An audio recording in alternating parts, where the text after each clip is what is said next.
Greetings and welcome to the Logical Belief Ministries podcast. I'm your host, Jason Mullet. You can visit our website at logicalbelief.org. You can watch these podcasts on YouTube. You can just search for our channel there and subscribe, so that way you get the updates when the videos come out. You can also find us on iTunes. Just go ahead and search for Logical Belief, and you can subscribe to that feed there.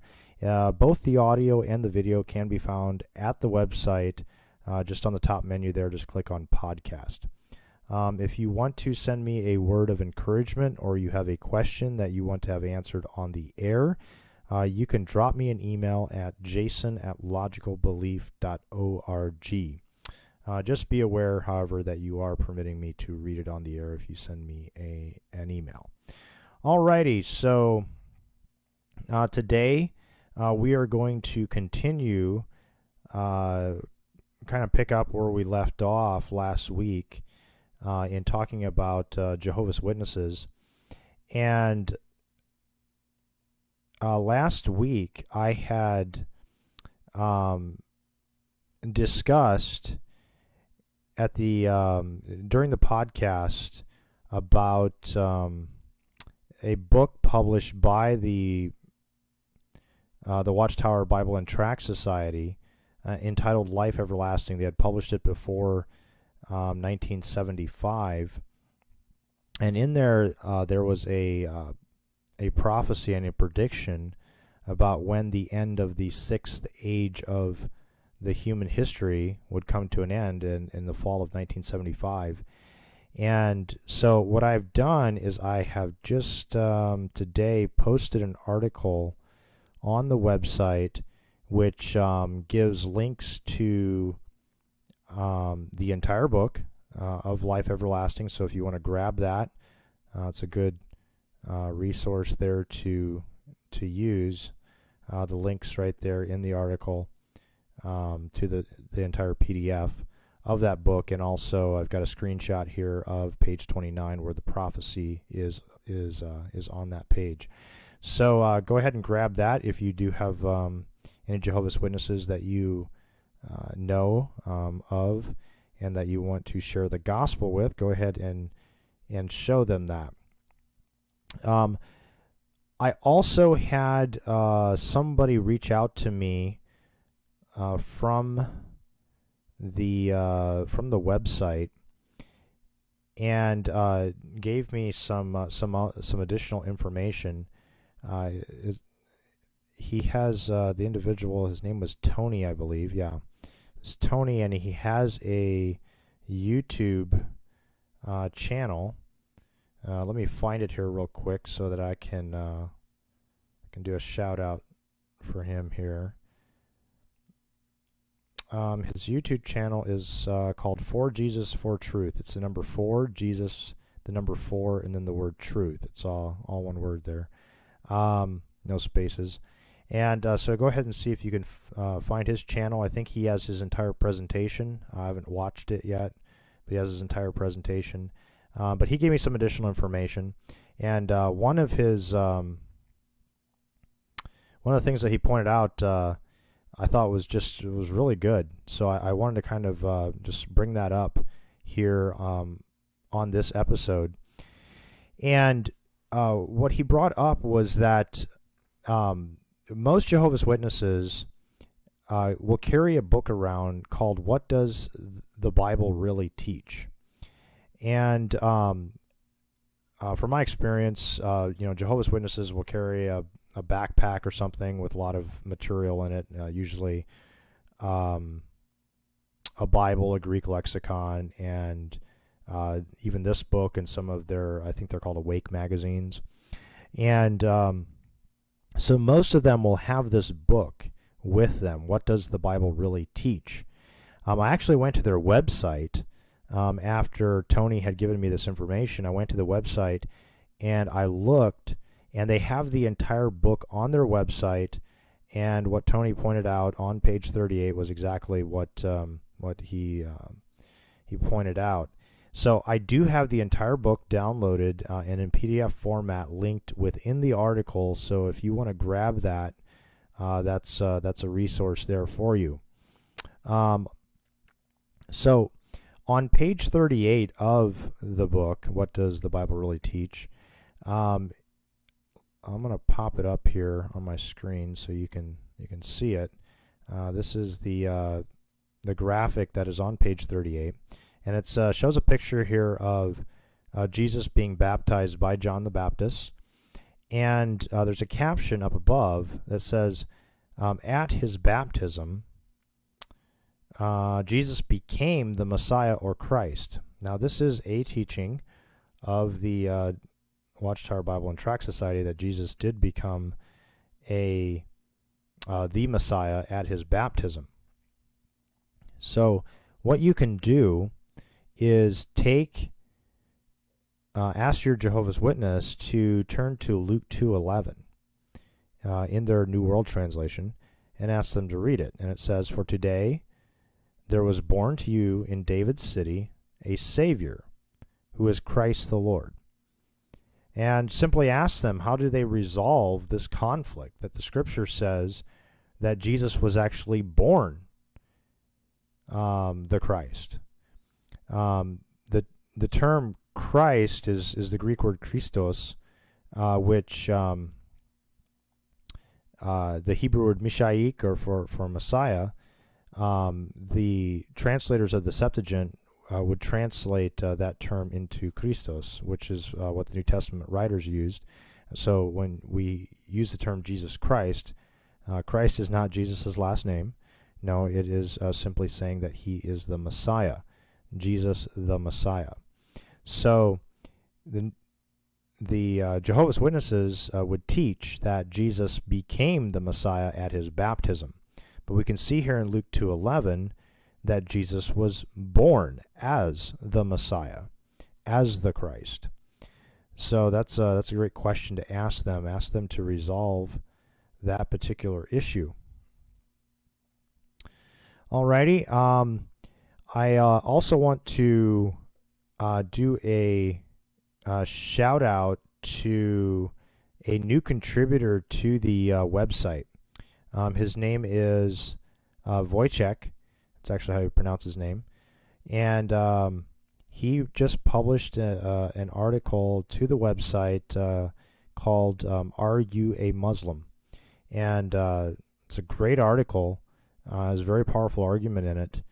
And I already had somebody actually contact me and say that they already used the article. They already sent it to somebody that was reading the Quran. So that's another great resource.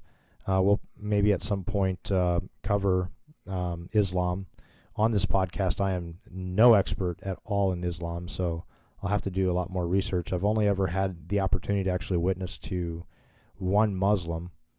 And,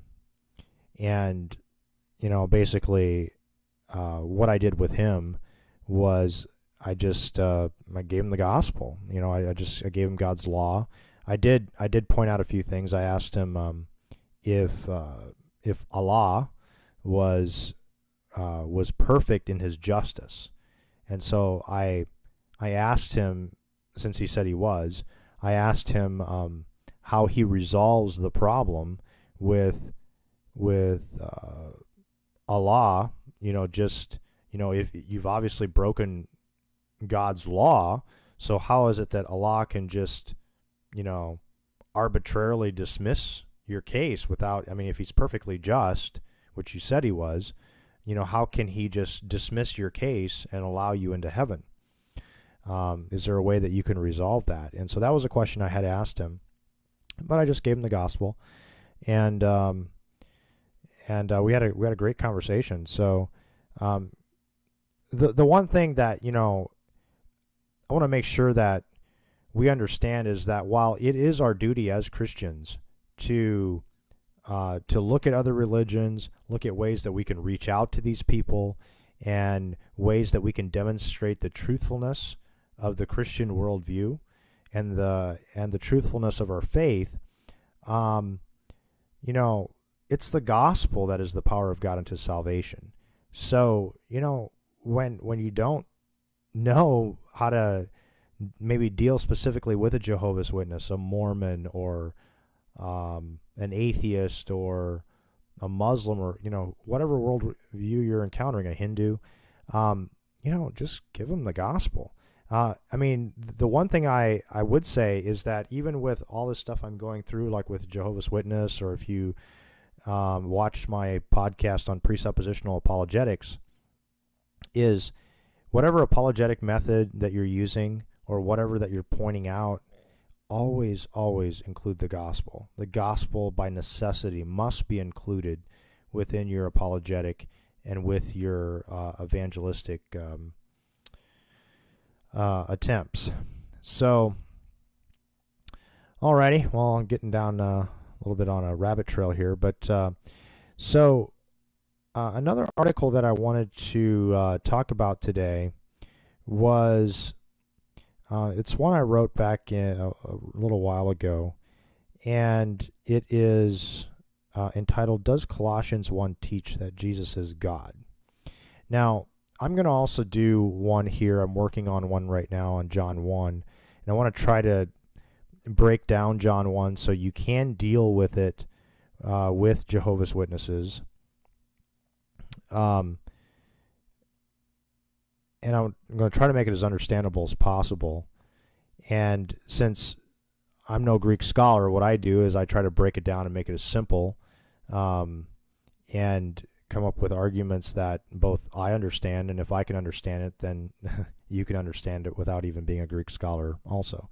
So what I wanted to do was another very common text that is attacked by Arians, Jehovah's Witness types, is Colossians chapter 1, and specifically verse 15. But I'll go ahead and read the entire section here. I'll go ahead and transition over here so you guys can see the screen here. I have Colossians 1, beginning at verse 12 up here on the screen. I'm just going to read it all the way down here to verse 20. It says, Paul here is writing to the Colossian church here, and he says, "Giving thanks to the Father who has qualified you to share in the inheritance of the saints in light. He has delivered us from the domain of darkness and transferred us to the kingdom of his beloved Son, in whom we have redemption, the forgiveness of sins. He is the image of the invisible God, the firstborn of all creation." The term firstborn right there in verse 15 is the much contended term, but we'll keep on going here. "The firstborn of all creation, for by him all things were created, in heaven and on earth, visible and invisible, whether thrones or dominions or rulers or authorities. All things were created through him and for him. He is before all things, and in him all things hold together. He is the head of the body, the church. He is the beginning, the firstborn from the dead, that in everything he might be preeminent." It's a key term right there.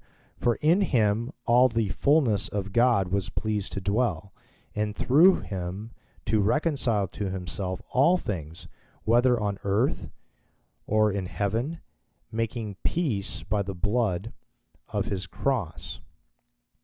So what I want to do is we want to kind of work our way through this passage here, but we want to pay special attention here to the term firstborn here in verse 15. The term firstborn is translated from the Greek word prototokos, and its Hebrew equivalent in the Old Testament is Behor. And the term Behor in the Old Testament was always translated by the translators of the Greek Septuagint, which was if you're not familiar with that, was a Greek translation of the Hebrew Scriptures about 200 years before the time of Christ. And so every time the translators of the Septuagint translated the term Behor in the Hebrew, they used the Greek term prototokos. If you've also done any sort of research on any of the writers of the New Testament and how they quoted the Old Testament, most of the time the writers of the New Testament quoted the Septuagint. They did not quote directly from the Hebrew Scriptures. So here in verses 15 and 18, we have the term prototokos. We also see it repeated here in verse 18. It refers to him as the firstborn from the dead, the prototokos, from the dead. So when we look at the semantic domain, we look at the usage of the term prototokos in the Old Testament, we will see that it has generally, or it has two uses. Let me scroll down here a little bit.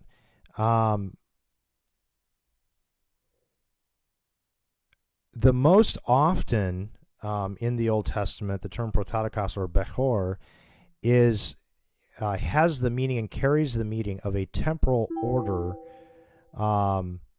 in the birth of sons. So the temporal ordering in the birth of sons. So the firstborn son, literally, just like it even sounds. I'll give you several examples. In Genesis 41 verse 51, Joseph here, it says, Joseph called the name of his firstborn Manasseh. So it was his firstborn son. Genesis 27:32, his father Isaac said to him, "Who are you?"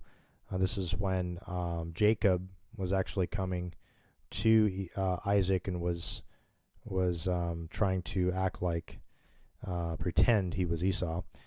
He answered, "I am your son, your firstborn Esau." And then in 1 Chronicles 2:13, it says Jesse fathered Eliab, his firstborn, Abinadab the second, and Shimeah the third. So obviously, the term prototokos here is the temporal order of the birth of Jesse's sons. So that is the primary usage of the term prototokos. However, there is a second usage of it in the Old Testament. The firstborn, for example, among the Jews and the Hebrews was always the one who carried on the family. He had the position of authority. He was the one who inherited everything. And so the term prototokos also carries the meaning, not just the temporal ordering of sons, but also carries the meaning of a positional type meaning, or a title of preeminence and authority, kind of like the term king, for example, or the term president is a positional term. So in the same way, the term firstborn, prototokos, carries the meaning of position. And we can see that in three texts in the Old Testament. We can see, for example, in Jeremiah 31 verse 9, it says, "With weeping they shall come, with pleas of mercy I will lead them back. I will make them walk by brooks of water in a straight path in which they shall not stumble. For I am a father to Israel, and Ephraim is my firstborn." Now, here's the interesting thing. Ephraim, Joseph had two sons, Manasseh and Ephraim. And as we just read in Genesis 41 verse 51, that Manasseh was the firstborn, not Ephraim. But we see here that God gives Ephraim the title of firstborn, a positional term, one of preeminence, one of authority, in Jeremiah 31 verse 9. In Exodus 4 verse 22, it says, "Then you shall say to Pharaoh," this is God, he's speaking to Moses, telling him what he shall tell Pharaoh. And he says, "Then you shall say to Pharaoh, thus says the Lord, Israel is my firstborn." Now, Israel was the name that God had given to Jacob. And as we also read in Genesis 27:32, that Esau was Isaac's firstborn, not Jacob. But notice here that God, again, is giving Israel, the title of the firstborn. He's the prototokos. He's the preeminent one. He's the one with the authority. He's the inheriting one, the one who inherits all things. We also see in Psalm 89, verse 27, which is a messianic psalm. It's a psalm that has both, in its connotation, references and application to both David and Jesus himself. For example, in Psalm 89, if you hear, I'm going to switch the screen here. If you look here in verse 4 of that chapter, you'll see, I will establish your offspring forever and build your throne for all generations. So we can see that this psalm has messianic Jesus application. And if we go down here to verse 27, which is the one that we're going to look at here, and it says, and I will make him the firstborn, the highest of all kings of the earth. So if you look at the context, if you read the whole psalm, you'll see that this has both application to both David, but also to Jesus. And the New Testament writers referred to Psalm 89 in several places as a messianic psalm. So, so the one thing we have to look at here, so if it is referring to David in Psalm 89, verse 27, if we look in 1 Chronicles 2:13, we see that Eliab was actually the firstborn of Jesse, not David. David, in fact, was the lastborn of Jesse's sons. So we can see here in Psalms 89, verse 27, if it is even just only referring to David, it's also obviously a positional term. It is not referring to, in Psalm 89, it says, and I will make him the firstborn. So God's not saying here that he's going to make David and make him the firstborn in the temporal order in which Jesse's sons were born. No, he's giving him the position of the firstborn. And so in the same way, what Paul is doing here in Colossians 1:15, he's not saying that Jesus is the first created. In fact, he's saying that Jesus is the preeminent one. He has the preeminent position over all of creation. And he goes on to say things like in the end of verse 18, he says that in everything he might be preeminent. Notice once again the preeminent usage of the term prototokos, validated here by the use of even the term preeminent in the text itself. But also notice in verse 18, so let's go back. If the Arians are correct that the term prototokos means first created, in verse 18 it doesn't make any sense. It says, and he is the head of the body, the church. He is the beginning. He is the firstborn from the dead. He's the first created from the dead? No, he's the firstborn from the dead. He is the one who has preeminence. He's the first resurrected. He's the one who has preeminence in the resurrection.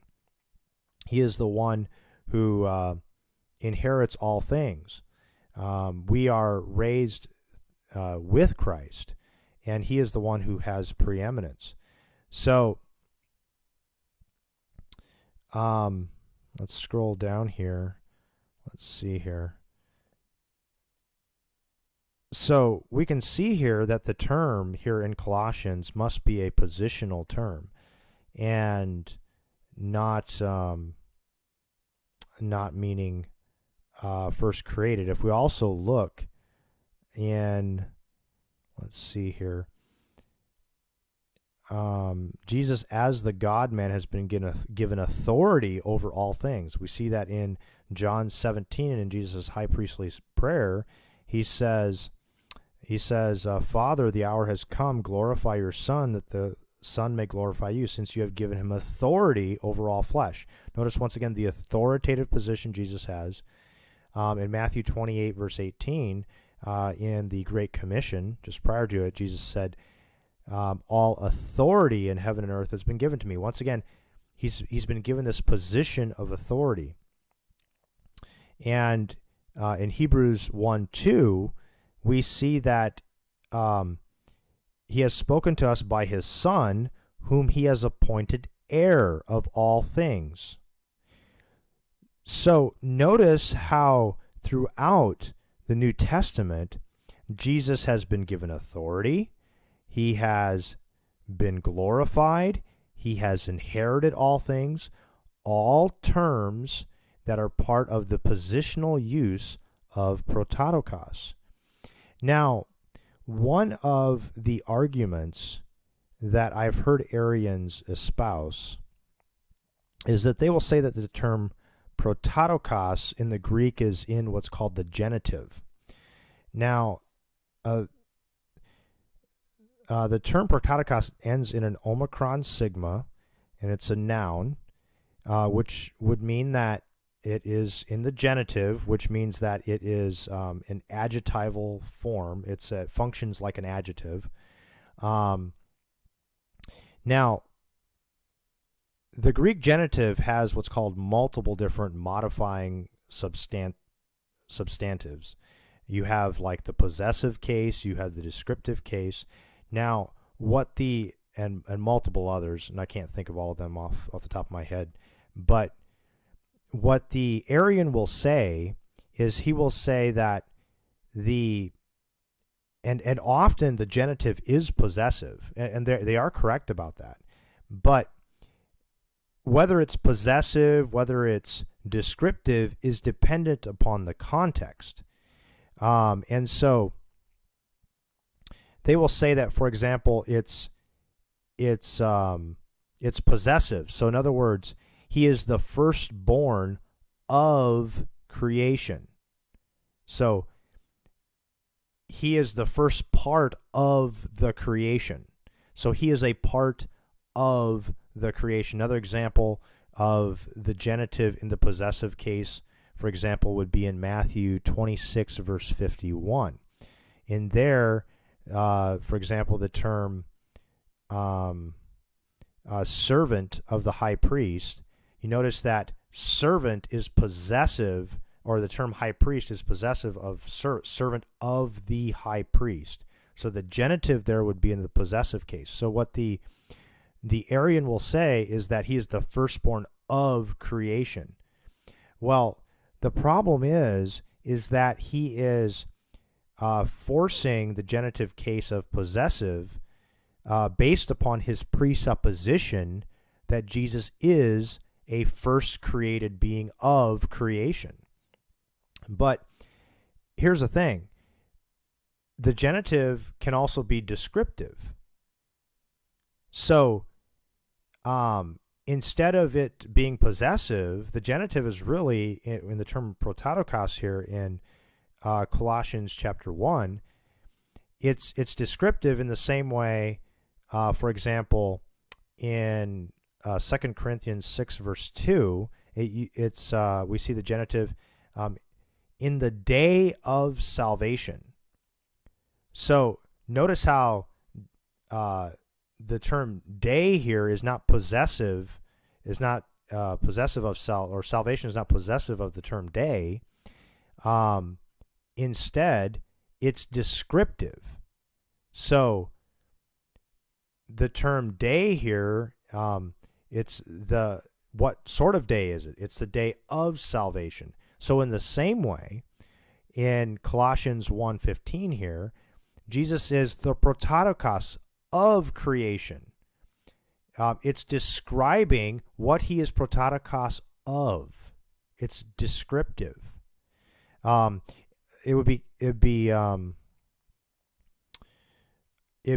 could use another example you could kind of use is like the king of England. You have the term king, and then what is he a king of? So in that way, the genitive would be descriptive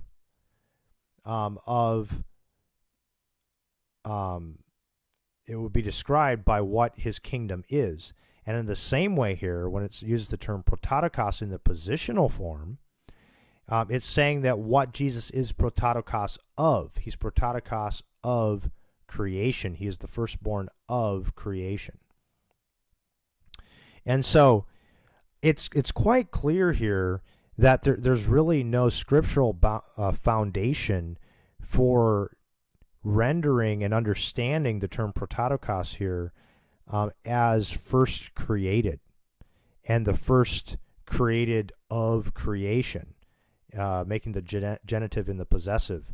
The genitive here is very clearly in the descriptive, and it's even substantiated by Old Testament texts, which use the term prototokos in a positional way.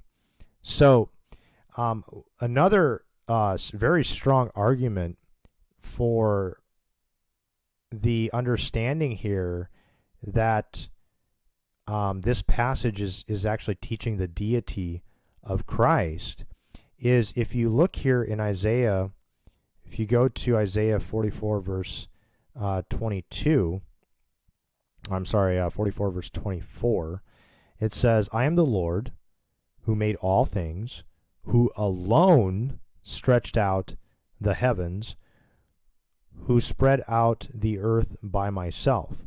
So if you notice here, I don't know if you guys can see this, in the verse pop-up that comes up here, you'll see that the term Lord here in Isaiah 44:24 is in all caps. What that means is that this is translated from the term, from the Tetragrammaton, the Yod-He, Vav-He, what we know as Yahweh. So I am Yahweh who made all things, who alone stretched out the heavens, who spread out the earth by myself. In this verse, Yahweh is declaring that he alone stretched out the heavens and spread out the earth all by himself. But Colossians 1:16 through 17 says that Jesus is the one who created heaven and earth. So either Jesus is the Yahweh of Isaiah 44:24, or Yahweh had help from Jesus in creation. And if Jesus is a lesser created being, then Yahweh didn't create all by himself, as it says in Isaiah 44, verse 24. So the case is really closed. Jesus is God. He's creator of all things. Colossians 1, verses 12 through 20 is a complete substantiation of that. And there is no justification at all for rendering this text as the term prototokos here as first created. So, alrighty. Well, that is all I have today. You can go ahead and you can find that article on the website if you are interested. If you have any Jehovah's Witnesses or Arians try to convince you that Paul is saying in Colossians that Jesus was a first created being, you can knock that one out of the park because that is not substantiated by Scripture. So I thank you guys for joining us today. I hope this was of some benefit to you, and God willing, we will be back with you next week, and we hope to see you then, and God bless.